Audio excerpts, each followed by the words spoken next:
Welcome to another episode of Arboriculture. This time round we are talking government and council tenders.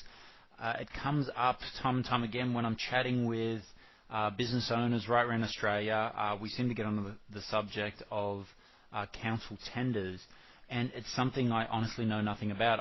When I ran my business, I never went for any government tenders, so I thought I'd better get an expert on the matter. So I reached out to quite a few companies looking for someone who's obviously who's a tender writer, but someone who's had specific experience in writing tenders for tree maintenance. And I come across Jason from the tender team. He seemed to really know what he was talking about and be on point. So I caught up with him the other day and asked him a few questions that I thought might be handy, and this is how it went. Jason, thanks for taking the time to do this. Do you want to start off by giving me a little bit of background on yourself and your experience writing tenders? Sure. I started off in a job as a tender writer, and for the last 7 years I've been running a consultancy called the Tender Team. And the tender team helps companies in Australia and some in the US, in the United States as well, write tenders. And I also run a company called Sachs Consulting, which is the same thing, just a UK brand name.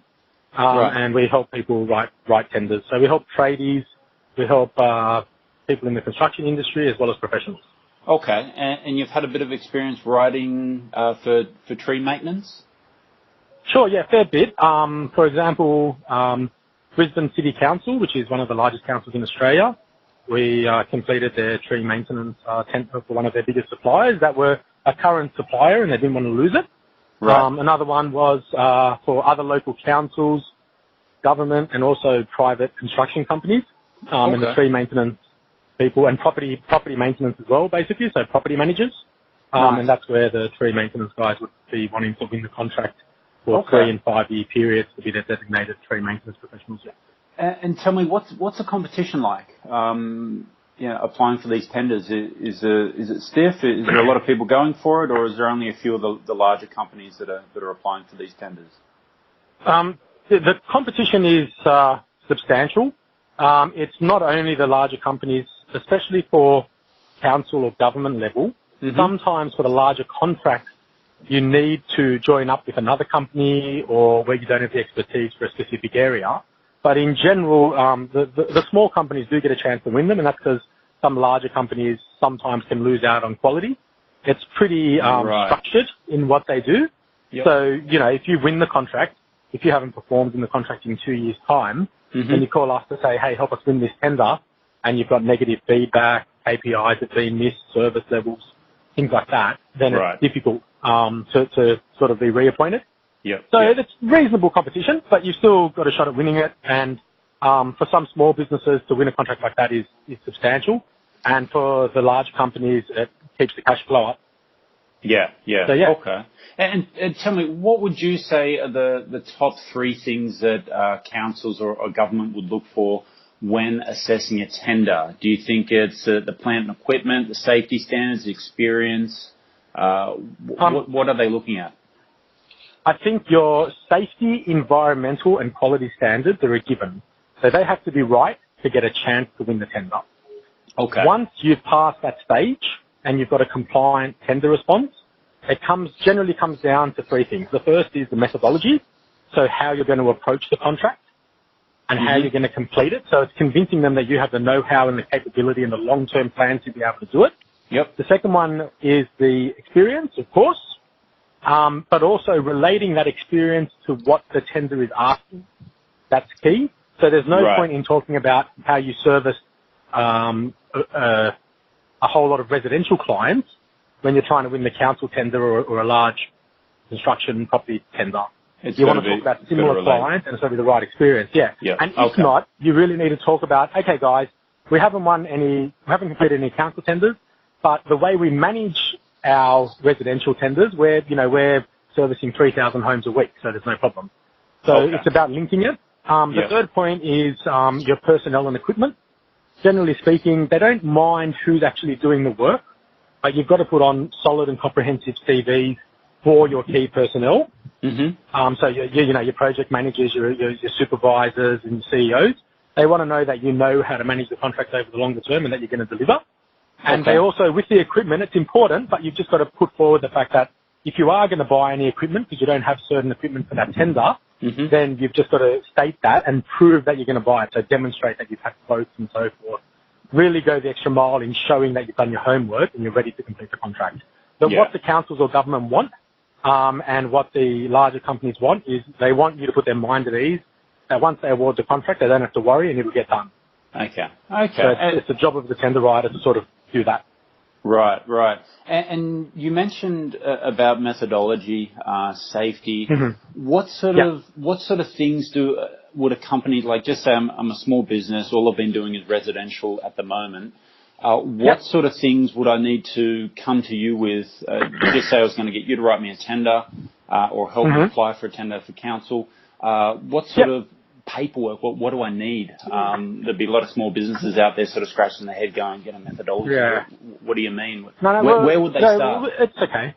It's pretty, with the safety and the quality, you don't have to worry because we've got templates, and our templates can, most of the time, once we create them, they can fly under the radar of the council, so it'll get passed. It won't be ISO certified, but that's not a deal breaker on council tenders and some large companies. Maybe for a very large government tender, it's a different story.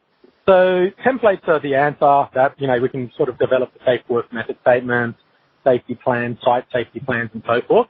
That's easy. But with the methodology, what they need to come with is they need to read the tender document in full and reread it in full, understand what they want done. So whether it's rain delays, whether it's weekend work, whether there are issues around tree maintenance, works being undertaken and disrupting other parties or other stakeholders or whatever it may be, other contractors. And they need to be able to plan out what they're going to do. And then the biggest issue we have is they've probably got that plan in their head about how they're going to do it. They've gone out and they've inspected the site, they've inspected the works that are required. But then it comes back to them and they say, relaying what they know to us in writing, which we usually do face-to-face or over the phone, we can write it all out for them. That's the hard part because they've got to share all that information. So the methodology is doable. It just takes work, basically. So they just need to come with a good 10 hours spare to do a good job of it, and then we can definitely deliver it. Okay. And tell me this, how important is price to council? Do they go for the cheapest tender? You could charge triple the price of anyone else and you'd still get it if, all these things are in place? Yeah. Generally, they have a weighting criteria. So what a weighting criteria is that they'll come out and they'll say, listen, regardless of how good your experience is, 40% of our decision, so 40% of the weighting of who we're going to select is put on price. Right. Now, if you undercut everybody, but you can't deliver it, council still will not award the tender to you, generally speaking. Because if they do, all the council managers or even government or a private organisation are going to know they've got the cheapest price and it's going to be a big hassle for them to manage these people if they don't know what they're doing and they haven't got the experience. So price does matter, and they generally do provide a weighting criteria. Our advice is, for all our clients, is, look, we look good if we win you the tender, but there's no point in you winning the tender and you're not going to make any money on it. Then you're going to come up with a big hassle, little profit, and a bad experience in 9 months' time. And when we call you in a year to say how's it going, you're not going to be happy. So I think price is important, and it's important to be competitive. But it's a balance. It's a balance, and you've got to be competitive and then win the tender based on your experience, your personnel, and a good competitive price. But if you've been with the council for an extended period of time, you shouldn't just focus on councils. Could be a private company, could be a big state, whatever it may be. If you've been with them for an extended period of time and they know you and trust you and you have the right relationships in place, if you do a really good job of the tender and demonstrate that you're adding value in different ways, then you can sometimes justify a bit of a higher price. Okay. And tell me this, what's the difference between, say, someone writing up their own tender or going through a company like you? I'm sure there's companies that have applied for tenders themselves and obviously going through you. What are some of the benefits of going through a tender writer? Sure. I generally believe anyone who puts their mind to it with a decent resource allocation should, and if they've got a assistant that's working in the office that has all the documentation and all of that, they will generally at least do a 70 to 80% job if they have a good shot at it. Yep. So we're there to lift it up to the 100%, to the 9 out of 10 level. But I mean, and that's only because we specialise in it, because we know like different strategies. We understand the wording for government. We demand more of the client. So the advantage is that they get us being the bad guys and saying, okay, but I need more. That's not convincing enough. Do you have any supporting documentation? Here's your Indigenous policy. Where's a certificate from your labour hire company to prove that? So we can beef it up. Yep. And that's where they get the benefit from us as a tender writer. But there still isn't anything wrong with people completing their own tenders, and they still can win them. So they just got to put the work in. We're there to sort of to get it over the line, so to speak. Yeah. Or to really increase their chances. That's the benefit of us. Plus, we take the time off their hands. But yeah, that's the real benefit. Okay. And what's the cost of, what would you charge? Just say there's a tree maintenance tender's come in for my local council. It's for 2 years, just for trimming street trees. I want to apply for it. I've got the equipment. What would you charge me? If you've got to use some templates as well. I've got no safety. I've got, pretend I'm starting from scratch. What would it cost me for you to help me apply for this tender? Probably about 6,500 Australian. Or if it's a US person, then it's going to be probably 6,500 US. Right. However, if you've got some documentation, you've got a website, you've completed a couple of tenders before, even though they're not great, they exist, then it starts at about 3,000. So somewhere between 3,000 and 6,500. Okay. So if I can put a bit of stuff together myself, it'd save me some money. So 6,000 from scratch. Yeah, we tell people, even if you've got a sort of like a staff member, or you're talking about a husband and wife team and the wife's at home managing the business, just a little annoying stuff getting done with ABN, business numbers, insurance documents, those sort of items.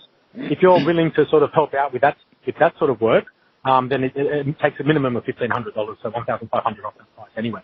Oh, because we have to allocate time to do all that. Yeah. So it drops it to but it's got to be a collaborative. Yeah. Of course. Okay. And one last question: What's the hit rate? What's the hit rate? Imagine I went for say 3 or 4 tenders in a year. Would I be obviously there's no guarantees, but what do you think the chances of me getting one of those tenders is? Yeah, it's a great question. Most important point is to qualify the tenders you go for. I mean, and this is what we tell people a lot, because like, A, you're going to pay us, or if you're going to do it on your own, it's going to take you a lot of time. There's an opportunity cost to that time. So if we've got 2 hit rates, we can tell you. One hit rate is on the ones that we've told the people to go for. So we've said, yep, it's worth a shot. It's your local area. You've got the contacts. You've got a few previous, you might even be an existing supplier. So on those ones where it's worth a shot, this year we're running at 71%. Okay. But on the ones that we include any and every tender that we're going for, even if we tell the client, listen, it's not worth going for, but you go for it anyway. So you do this kind of approach that's like you've got to be in it to win it type attitude, which we generally don't agree with. Then our hit rate, taking into account everything, is 32%. Right. So you can see that it's not really worth a shot. So we advise everyone to pick their battles. You're definitely best to pick your battles. There's the tenders aren't like a silver bullet. If you register for tenders and people start tendering you tenders, it doesn't mean you go for the first one you see. You fit the ones where you've either got contacts, so you might not be servicing them, but it might be the supervisor there is also a supervisor from the previous tender you worked on, contract. B, it's in your area, or C, your experience, equipment and so forth aligned to the requirements of that tender. Got it. Okay. Yeah. Fantastic. Look, Jason, that'll do us. That's been some amazing information. Thank you so much for taking the time to do this. If anyone listening wants to get in touch with you, how do they find you? Sure, it's www.thetenderteam.com.au. Yep. Or they can always give me a call. My number is 0410 448 770, and that's Australian. So +61 410 448 770 if you're calling from overseas. Fantastic. But a simple email is always best. So info @thetenderteam.com.au. Awesome. Good stuff, Jason. Look, thanks again, and thank you. And that concludes the interview that I had with Jason. I'm very happy actually how that turned out. Jason, had a lot of information. He expanded on a lot of the questions. which I wasn't expecting. So, yeah, we got some really good information out of him. One of the things he mentioned that before we actually started recording that I wanted to bring up in the interview and I forgot was to do with partnering up with another company. So there's government tenders that are out there where being a small business and you're after a tender, but maybe you can't fulfill some of the parts of the tender. Some tenders come sort of as a group package, so maybe there's some tree removal and planting and you don't really do the planting, or maybe there's some power line trimming and you don't have an EWP. There are ways where you can apply for it and subcontract in another company. So it gets a little bit more technical, but it actually might be a good way to get into the tender game without exposing yourself too much, where you can subcontract and rely on some other companies as well. So I think it might be worth recording a second episode on tenders. So I'll have to hunt round. I might use Jason again, or I might hunt round to get a fresh perspective. So look out for that in the coming months. All right, guys. So that's it for this episode. I hope you enjoyed. Leave any comments below, good or bad. I'd like to read them. And that's it from me. Okay, this is Ben.